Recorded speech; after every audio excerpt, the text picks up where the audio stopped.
बात हो चुकी है। नीतीश जी के राज में ऐसी घटनाएं, पुल का ध्वस्त होना, आपको याद होगा ठीक कहलगांव में एक डैम था जिसका उद्घाटन होना था, उससे एक दिन पहले वो डैम जो है कहलगांव में वो टूट गया। और लगातार ऐसी घटनाएं बार बार होती रही है। 264 करोड़ रुपए का तो चूहा 264 करोड़ रुपए का तो चूहा जो है वो जो है बांध को तोड़ देता है। तो हम तो लगातार सवाल उठाते रहे हैं कि नीतीश कुमार जी का जो राज है पूरे तरीके से भ्रष्टाचार का बोलबाला हो चुका है। 8 साल से ये पुल बन रहा है और मात्र 29 दिनों का ही ये पुल जो है रह जाता है, बाकी टूट जाता है। और इसमें पुल ही नहीं टूटा बल्कि जल संसाधन विभाग का जो बांध है वो भी साथ में जो है ध्वस्त हुआ है। तो इसमें नुकसान जो है बिहार की जनता को हो रहा है। ये पैसे की रिकवरी कैसे होगी? कितने घोटाले हुए नीतीश कुमार जी के राज में। हमने जब 55 घोटाला बोला है, 15 साल में 55 घोटाले हुए हैं, तो वो घोटाले का हमने जिक्र किया है जो कि सरकार ने बाकायदा उन घोटालों को माना है कि घोटाले हुए। चाहे शौचालय घोटाला हो, सृजन घोटाला हो, 7 निश्चय घोटाला हो, धान घोटाला हो, बियाडा घोटाला हो, बड़े बड़े ऐसे जितने घोटाले लगभग 15 साल में नीतीश कुमार जी ने 55 घोटाले किए। और अगर आरसीपी टैक्स देकर के ट्रांसफर पोस्टिंग होगा तो इस तरह की घटनाएं होती रहेंगी। इस पुल में जो सुनने को आ रहा है, हालांकि ये जांच का विषय है कि ये टूटा क्यों, लेकिन इसमें ये कहा जा रहा है कि प्रोटेक्शन जो पिचिंग काम जो होना चाहिए था वो इसमें नहीं किया गया। क्या मुख्यमंत्री अपनी वाहवाही लेने के लिए समय से पहले जबरदस्ती जो है इस पुल का उद्घाटन करा पाए, बल्कि ये पुल तैयार नहीं हो पाया। अब 8 साल लग रहे हैं पुल को तैयार करने में, उसमें भी ठीक से पुल तैयार नहीं हो रहा। अब ठीक चुनाव से पहले माननीय मुख्यमंत्री जी को केवल उद्घाटन करना है, इसलिए ये पुल को जो है तैयार किया गया।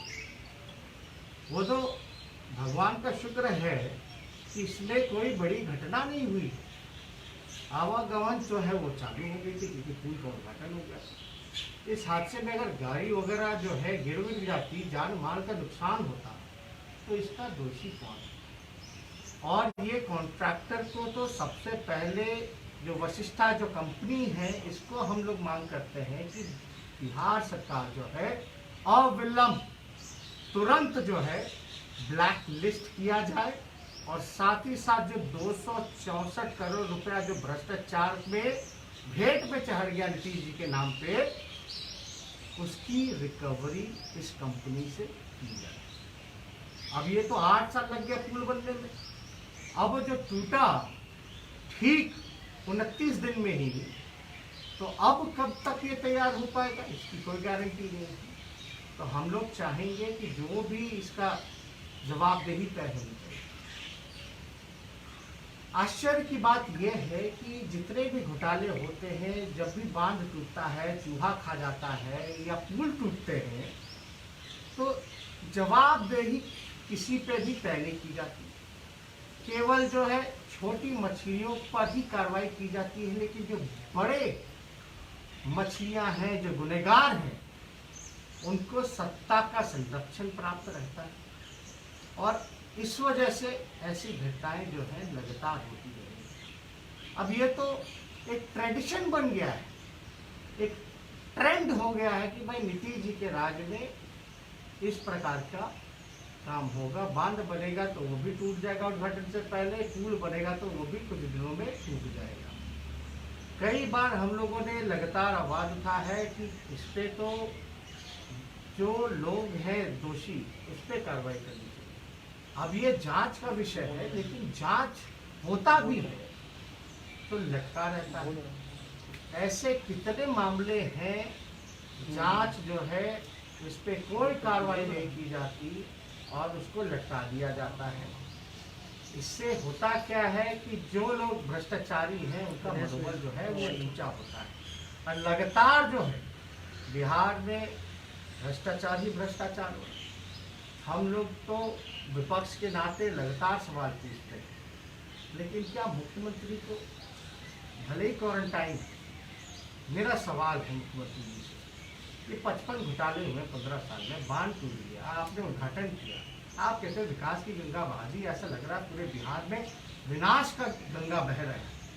हर तरीके से बिहार जो है हाहाकार कर रहा है, चाहे कोविड को लेकर के हो, कोरोना को लेकर के हो, बाढ़ को लेकर के हो, बांध को लेकर के हो, पुल को लेकर के हो, या लॉ एंड ऑर्डर को लेकर के हो, शिक्षा चिकित्सा तो पहले से ही बर्बाद है। मुख्यमंत्री क्यों नहीं सामने आकर के प्रेस या मीडिया या जनता के बीच जाकर के स्पष्टीकरण करते हैं? बड़ी अच्छी बात है मुख्यमंत्री जी जो है नेगेटिव आए हैं, लेकिन हम तो चाहेंगे कि मुख्यमंत्री की वीडियो कॉन्फ्रेंसिंग के माध्यम से प्रेस को संबोधित कर करके इसकी बात बताएं कि कोविड को आप कैसे हैंडल कीजिएगा, जो महामारी फैलती जा रही है, और ये बांध जो इरिगेशन डिपार्टमेंट का साथ में ये 70 घाट जो पुल टूटा, इसका दोषी कौन है, गुनाहगार कौन है? हम तो चाहेंगे मुख्यमंत्री अगर वीडियो कॉन्फ्रेंसिंग नहीं कर सकते तो कम से कम वीडियो ही बना करके जो है लोगों के सामने रखें, लेकिन इस पे चर्चा होनी चाहिए, क्योंकि जनता ने इनको मैंडेट दिया था, महागठबंधन को दिया था। वो अलग बात है कि चोर दरवाजे से वो चले गए, लेकिन अभी वो मुख्यमंत्री हैं, जवाबदेही उनकी बनती है और उनको स्पष्ट करना चाहिए, जवाब देना चाहिए। बिहार के 12-13 करोड़ जो जनता है उनको सामने आकर के मुख्यमंत्री को जवाब देना चाहिए।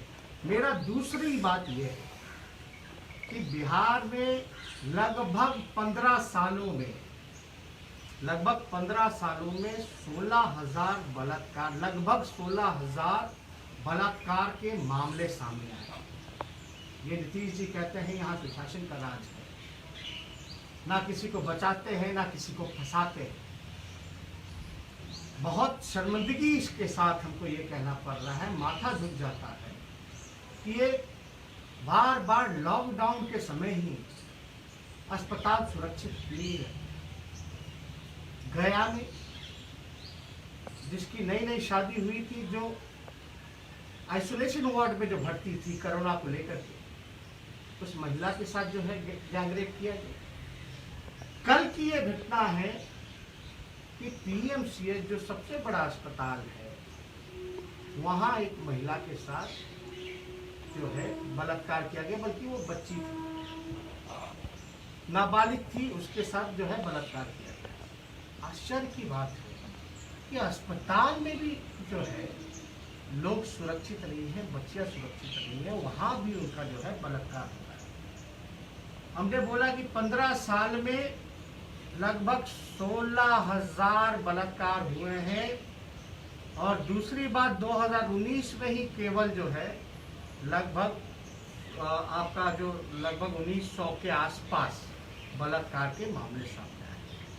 कहाँ है नीतीश कुमार, कहाँ है उनका सुशासन, क्या कार्रवाई हो रही है, कौन जवाबदेही देगा?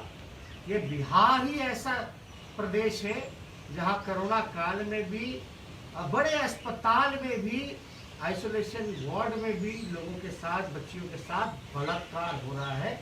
इससे हम लोगों का माथा झुक जाता है, लेकिन सरकार के लोग जो है उनका आंसू सूख गया है, अंतरात्मा ऐसा लगता है कि बंगाल के खाड़ी में डूब गई है, और उनको जवाब देना चाहिए आकर के कि आखिर ऐसा क्यों हो रहा है। मुख्यमंत्री जी आप बताइए, बिहार में आखिर ऐसी परिस्थिति क्यों बनी? अगर आपको हमारा वीडियो पसंद आया हो तो इसे लाइक करें, सब्सक्राइब करें और साथ ही बेल आइकन दबाना ना भूलें।